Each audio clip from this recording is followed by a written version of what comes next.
پڑھنا صرف ذہن کو علم کے مواد سے آراستہ کرتا ہے۔ یہ سوچ ہے جو ہم پڑھتے ہیں اسے بناتی ہے۔ مجھے مت بتاؤ کہ میں کیا نہیں کر سکتا۔ افہام و تفہیم کی بہتری دو مقاصد کے لیے ہے۔ پہلا، ہمارے اپنے علم میں اضافہ۔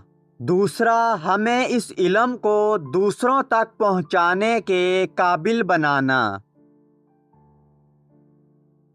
ہم کون ہوتے ہیں کسی کو بتانے والے کہ وہ کیا کر سکتا ہے یا نہیں کر سکتا؟ ذہن صرف تجربے سے ہی خیالات سے آراستہ ہوتا ہے۔ میں نے ہمیشہ مردوں کے اعمال کو ان کے خیالات کا بہترین ترجمان سمجھا ہے۔ یہاں کسی انسان کا علم اس کے تجربے سے آگے نہیں بڑھ سکتا۔ نئی رائے ہمیشہ مشتبہ ہوتی ہے اور عام طور پر مخالفت کی جاتی ہے، بغیر کسی اور وجہ کے، لیکن اس لیے کہ وہ پہلے سے عام نہیں ہے۔ ہر آدمی کی اپنی ذات میں ایک جائیداد ہوتی ہے، اس کا حق کسی کو نہیں ہے مگر خود۔ عقل میں ایسی کوئی چیز نہیں جو پہلے حواس میں نہ تھی۔ مجھے یقین ہے کہ سچائی کا جذبہ یا محبت کبھی بھی جھوٹ کو اس کے دفاع میں استعمال کرنے کی اجازت نہیں دے سکتی۔ جو چیزیں آپ کے پاس نہیں ہیں، ان کو آپ کے پاس موجود چیزوں کو استعمال کرنے سے نہ روکیں۔ آپ ان الفاظ کو استعمال کرنے کی امید میں کتنے عرصے سے اپنے سر میں رکھے ہوئے ہیں۔ یادداشت ہمارے ذہنوں میں ان خیالات کو دوبارہ زندہ کرنے کی طاقت ہے جو نقوش کے بعد غائب ہو چکے ہیں یا نظروں سے اوجھل ہو گئے ہیں۔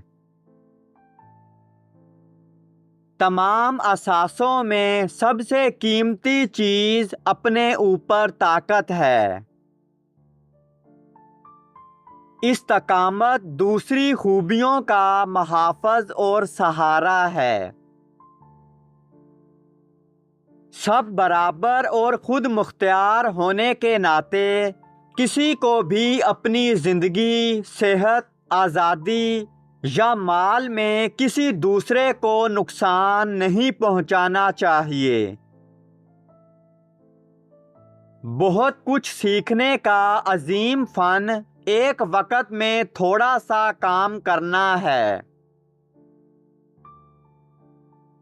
وہ جو اپنے الفاظ کو ڈھیلے اور غیر مستحکم طریقے سے استعمال کرتا ہے، یا تو اسے ذہن میں نہیں لایا جائے گا یا سمجھا نہیں جائے گا۔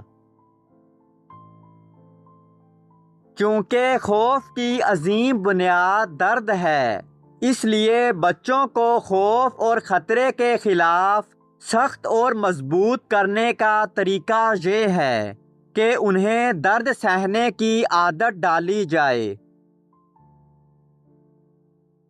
ہم گرگٹ کی طرح ہیں، ہم اپنے ارد گرد رہنے والوں سے اپنی رنگت اور اپنے اخلاق کا رنگ لیتے ہیں۔ آدمی کو یہ دکھانا ایک چیز ہے کہ وہ غلطی پر ہے اور اسے حق پر رکھنا دوسری بات ہے۔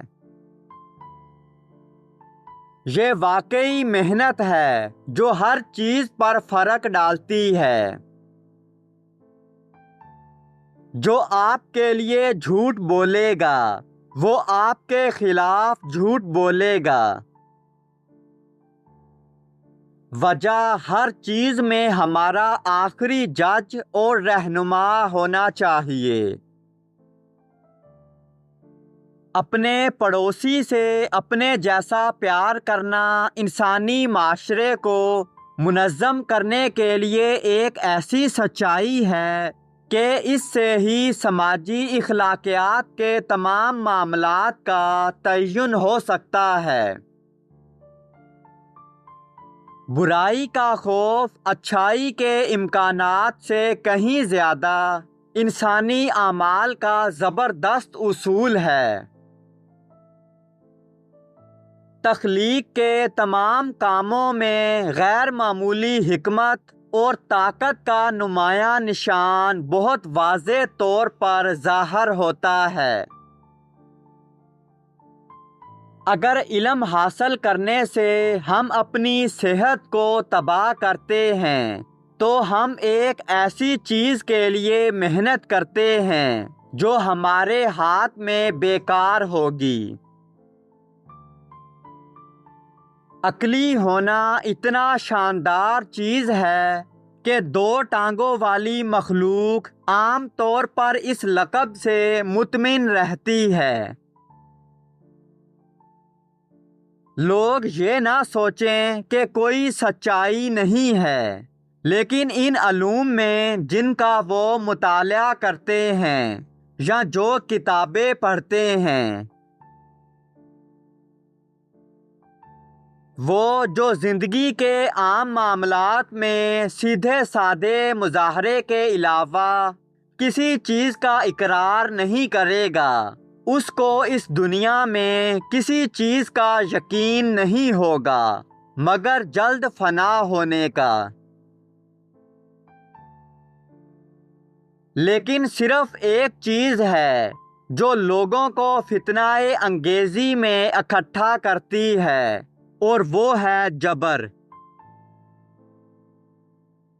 ہر چیز کی کوشش کرو، جو اچھا ہو اسے مضبوطی سے پکڑو۔ اس سے بڑھ کر کوئی بدتمیزی نہیں ہو سکتی کہ دوسرے کی گفتگو میں خلل ڈالیں۔ جب ہم اپنی طاقت کو جان لیں گے تو ہم بہتر طور پر جان لیں گے کہ کامیابی کی امید کے ساتھ کیا کرنا ہے۔ ہر آدمی کو کسی نہ کسی وقت اپنے آپ پر بھروسہ کرنا چاہیے۔ یہ صرف مشق ہی ہے جو دماغ کے ساتھ ساتھ جسم کی طاقتوں کو اپنے کمال تک پہنچاتی ہے۔ بچے عام طور پر بیکار رہنے سے نفرت کرتے ہیں۔ اس کے بعد تمام احتیاط یہ ہے کہ ان کے مصروف مزاح کو مسلسل ان کے کام آنے والی چیز میں استعمال کیا جائے۔ زیادہ تر حصے کے لیے فیشن دولت کے دکھاوے کے سوا کچھ نہیں ہے۔ میں پڑھانے کا نہیں بلکہ پوچھنے کا بہانہ کرتا ہوں۔ آزادی کا مطلب یہ ہے کہ دوسروں کے تشدد اور تحمل سے آزاد ہو۔ غلطی عام ہونے کے لیے بہتر نہیں ہے اور نہ ہی سچائی کو نظر انداز کرنے کے لیے اس سے بدتر ہے۔ بچوں کو شروع سے ہی کسی جاندار کو مارنے یا اذیت دینے کی نفرت میں پرورش پانا چاہیے اور سکھایا جائے کہ کسی چیز کو خراب یا تباہ نہ کریں الا یہ کہ وہ کسی دوسرے کے تحفظ یا فائدے کے لیے ہو۔